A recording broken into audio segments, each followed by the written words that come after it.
I am Suzy Lawrence, and I am the co-lead for the National Relay Leadership Team.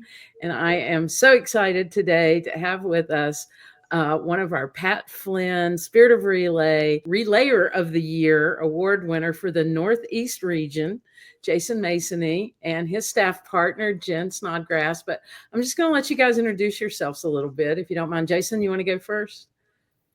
Sure. Jason Masony. I'm part of the Relay for Life of Medina County here in Medina County, Ohio, and I've been relaying since 2009, along with a number of other platforms that I fundraise for ACS. Awesome. Jen? Yes, my name is Jen. I am a senior development manager in the Northeast region, more specifically Ohio, West Virginia. And in my position, one of the relays I oversee is the Relay for Life of Medina County with Jason. Great. Actually, I did want to share with you guys that, Jason, you are the national winner. Woo! Oh, for real? For real, buddy. Oh, God. Wow.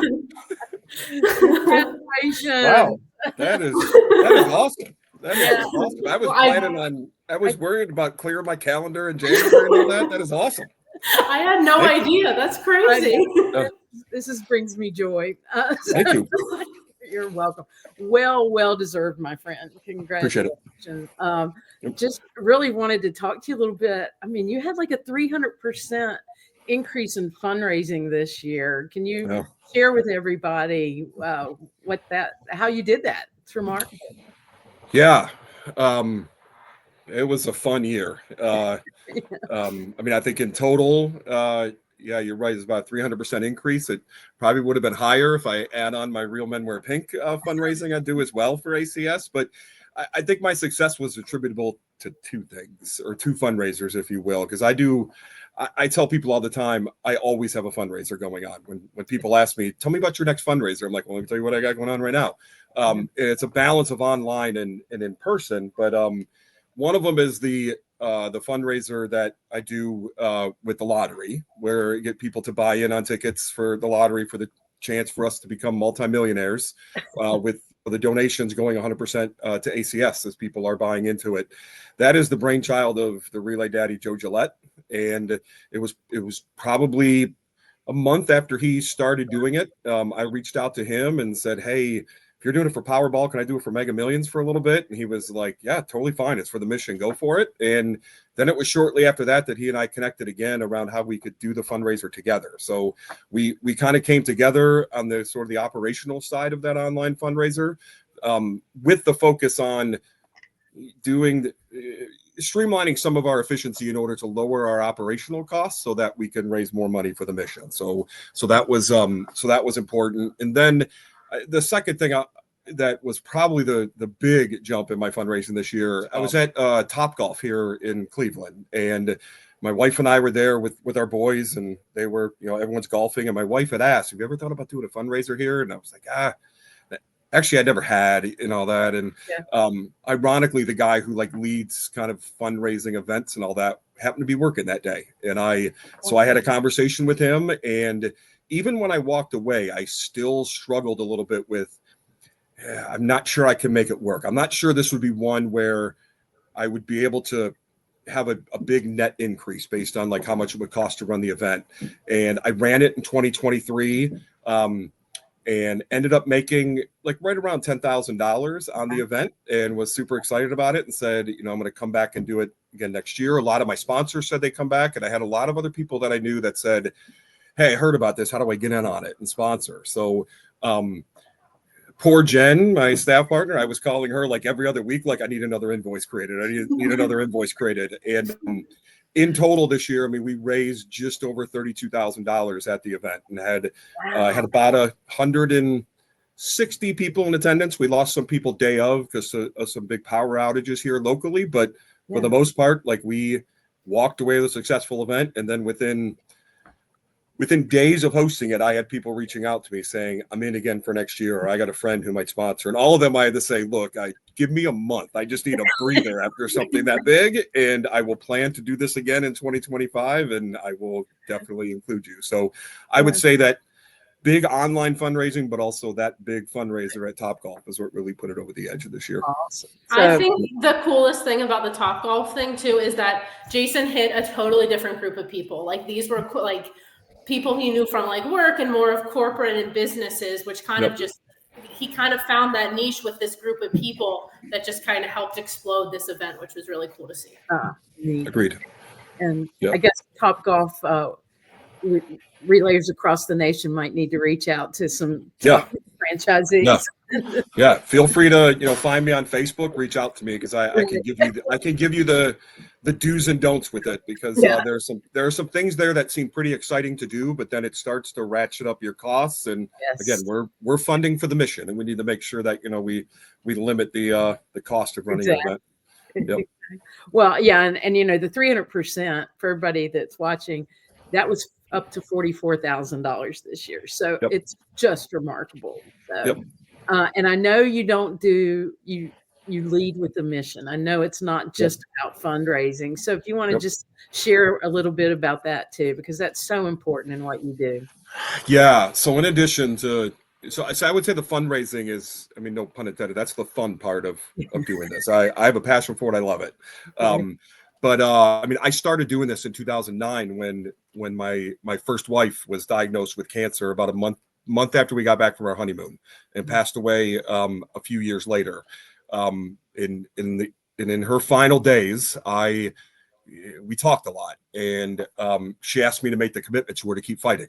And 16 years later, or 15 years later, I'm still fighting. And so the mission, so that focus, as well as like what the American Cancer Society sort of provides and strives for, like that mission just sort of aligns with my drive for what I do. Within, I don't know, it's probably 7 or 8 years into volunteering for ACS, I became an American Cancer Society Voice of Hope, and I had the privilege of going around and speaking on the mission of the American Cancer Society. I led the Voices of Hope program for a little while. I'm an ACS Global Hero of Hope, which is all sort of, I'd say, mission centric. I'm actually was getting prepped for like a local cable TV interview that I'm doing later this week, and the guy prepping me with questions like, he asked me, be real, like does all the money go towards research for a cure? And I said it does not. And he was kind of stunned when I'm on this video chat with him, and I said, because I said, first and foremost, yes, there's money going towards research.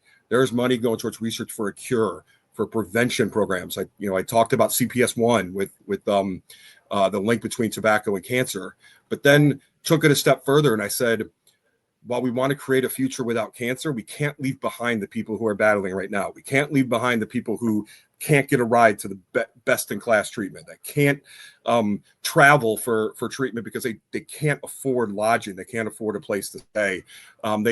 Someone who needs to call an 800 number to get advice, or just have an ear on the other end of the phone. So I'm passionate about that, having been a caregiver for my wife. My mom is a cancer survivor. I've been a caregiver for her. And I think like that has driven into me the importance of, we have to create a future without cancer. But we also have to make sure that we are taking care of the people today that could have, that should be able to have access to life-saving treatments. Yeah, absolutely.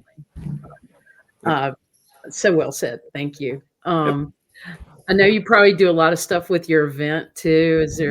There may have been something about tweaking luminaria ceremony a lot, but anything you'd like to? Yeah. So a couple, I guess, thoughts on that. So my event, my wife Kristen is the event lead, and I had to kind of, I don't want to say twist her arm, but twisted her arm a few years ago when we were looking for an event lead. I'm like, you should do this. This would be great and all that. I'm like, I'll help be like your day of chair. And you know what? I'll take care of your fundraising and all that. And it's become like a really good partnership. Like I have my honey to-do list, during the day at Relay to help take care of things. Right. But I would say of like all of the roles I played at that event, a number of years ago when I took on the luminaria chair, it's been hard for people to try to wrestle that away from me. And I think part of it, and I have, I have someone who I partner on it with that handles all of the decorating of the luminaria bags and the logistics of putting them out and everything, and helping with promotion, which is super awesome because we need that. But for me, like, I'm the most passionate about that ceremony, and I think it's because, I say all the time that, our relay up until last year, our relay was still a 24-hour relay, and I say that, there are 23 hours of that relay that are for celebrating the survivors and cheering on the survivors and providing dinner for the survivors and making sure that those survivors that have their caregiver walking the lap with them and going to dinner with them, getting the community to celebrate, bringing fun family stuff to get people out. To me, that's sort of, the lifeblood of relay, especially the survivors. But for that 1 hour of luminaria, that's for people like me. That's for people that either reflect on those that we've lost, remember those that are still here but have gone through a tough battle. But it also has helped me, I think, connect more, because my first couple of years with relay, I struggled a little bit when they would say, hey, caregivers are invited to dinner, caregivers are invited to this opening lap. And I was like, well, am I a caregiver? Because I was a caregiver, but my wife passed away and all that. So this helped me redefine what I thought of as a caregiver. And every year my goal is to make luminaria bigger and bigger. We have 5, 6, probably more. It's probably 700 to 800 luminaria bags Wow. around the track. We've looked for ways to make them more colorful, make them light up really well. And I always tell myself that I try to go bigger than the year before, whether it's we haven't done a bagpiper in a couple years, let's do that. We haven't done Amazing Grace, let's do that. But we haven't done a PowerPoint presentation with the names. I try to shake it up and do those things every couple of years to kind of keep it fresh. And I'll be honest, I think I've mentioned this to Jed, there are times where it's an hour before luminaria and suddenly I'm like, oh, I have an idea for an even better song. And I'm running to the DJ, I know I gave you my songs, but I have one more that I need you to throw in there. So again, I appreciate the reflection part of luminaria, and it's my way of, as the sun is going down, to make sure that we're continuing hope for everybody who is there. I believe that's a perfect place to end, and a great message from your lips out to the relay universe. Jen, thank you so much for the nomination. Jason, it sounds like it wrote itself pretty much. Yes. Congratulations. Thank you. Well deserved. And our National Relayer of the Year. Congratulations. Thank you. Yay.